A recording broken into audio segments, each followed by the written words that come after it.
ئەمە وەکو مامۆستایان بەشداری لەم خولەدا نزیکەی 300 قوتابیمان هەیە. ئەم خولە بێ بەرامبەرە، واتە لە بەرامبەر وانوتنەوەی هەر مامۆستایەکدا هیچ بڕەپارەیەک وەرناگیرێ و بەپێچاوانەی ئەوە بەشێک لە مامۆستایان لە شوێنە دوورەکان دێن هاتوچۆی لەسەر حیسابی خوانە و پیداویستەکانی وانوتنەوە خۆیان دابینیان کردووە.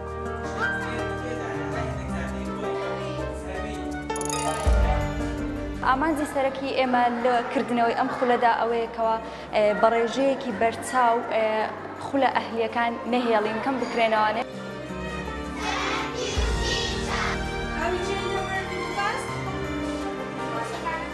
هەوڵی بەربەخشنی وڵاتەکەمان بدەین، هەوڵی گەڕانەوەی ئیرادەی گەنج بدەین، هەوڵی دووبارە بنیانەوەی کەرتی پەروەردەین.